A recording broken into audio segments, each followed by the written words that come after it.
everybody. It's Felicia here with another video blog. This week I want to talk about an experience I had at the Twins game and kind of what I learned from it. So I went to the Twins game as a part of some corporate, thing with my job.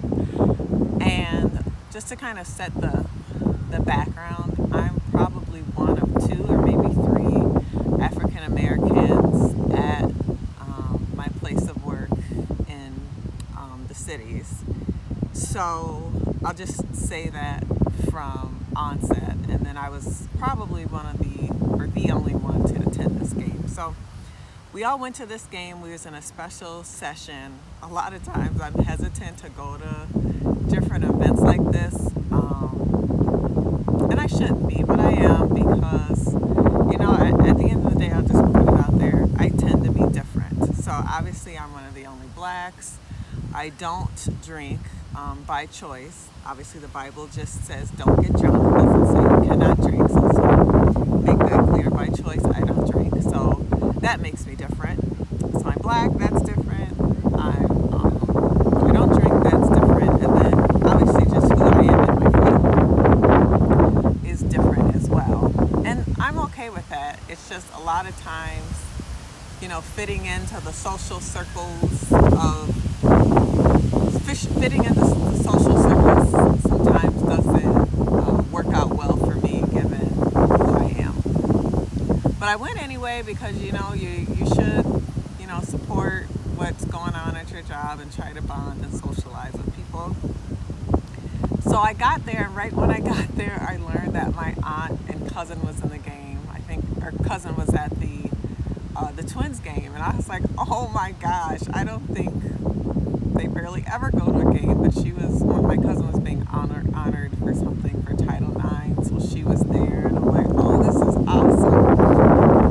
Because if worst comes to worst, I'll kind of can veer off and go see them. So, game starts. I talk with one of the people at my job who I really haven't got a chance to talk with before. It's not so awkward. We were eating hot dogs, having chips, and then a lot of people in my group decided to, go off and get beer and just walk around the stadium. I wasn't necessarily invited, into those groups to do that. You can just kind of feel the vibe. So here I am at the game, just kind of sitting by myself in this big section, 2 rows of people. So that was uncomfortable. I'm like, okay, God, I trust you. This is very uncomfortable right now, but what do I do next? So then I remember that my aunt and cousin are there. So I asked what section they're in and just, go find them. So I find them and, we're talking and we're having a good time. I actually went to their section. They weren't there. They was actually looking for me back in my section. So I met them and just kind of hung out, at the top of where all the seats are, just to kind of mingle with them. So by this time, all of my corporate people, they come back, they're sitting in their seats, and they just are kind of going back and forth. They're getting what they need, they're going back, just free as so by the time around, I don't know, maybe it was a 7th inning stretch, I decided to go back down. I was really just going to say bye to everyone because it was 10-0. But when I went down there, one of the ushers at the bottom was like, I need to see your ticket. And I was like, oh, I'm with this group. And he repeated again in his very stern voice, I need to see your ticket. And one of the other members of the group was even like, well, no, she's with us. And I was very perturbed at this because I watched my colleagues go back and forth, and he never asked to see their ticket. But now that I was going down, obviously, like I said, I'm the only black one in the group. He wanted to see my ticket and was very serious that I show it to him. So I took it out and I showed it. And I just felt like embarrassed. It felt really bad. I just felt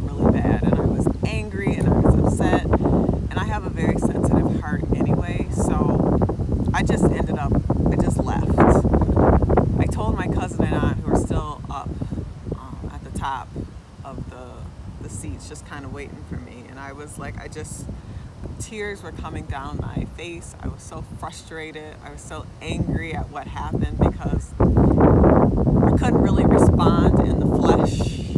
Obviously, as a believer, you have to, kind of respond okay. But at the same time, I was around all my colleagues, and I'm like, how much do I really want to go down this path? So anyway, I was upset. I called my mom, I called my sister, and I'm just kind of like, I'm just angry. And then I remembered when I was talking to my mom, I remembered something I'd heard last Sunday. And I was listening to Robert Morris, and he was speaking about the benefits of being a believer. So, the benefits of healing, the benefits of provision, the benefits of being forgiven of your sins, stuff like that. And one of the questions everyone has is, he was saying, which we all do, if Jesus can heal all sicknesses and can, deliver us from things, then why do people still get sick? Why do people still die from sickness? And the reality is, Jesus is able to do anything. He is able to, but, sometimes, it just doesn't happen. I mean, the reality is there is sin in this world, even though Jesus came and did all that he did.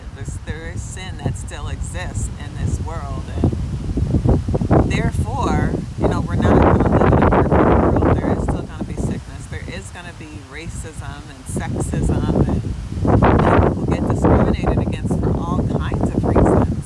Some people, you're too fat, you're too skinny. There's always something. There's always something, and so thinking about that made me realize this was just one incident that occurred. I can't help how that person feels or how that person necessarily views me.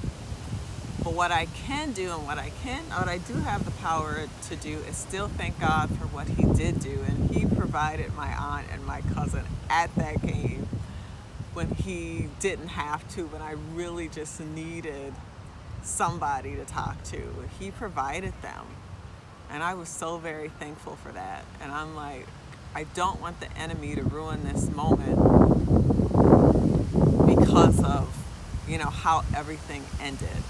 And I think so many times, we as believers or as non-believers, sometimes we fail to see all the good God is doing, all the great things he has done. And we tend to focus on that one thing that didn't go well, or that one time someone treated us wrong.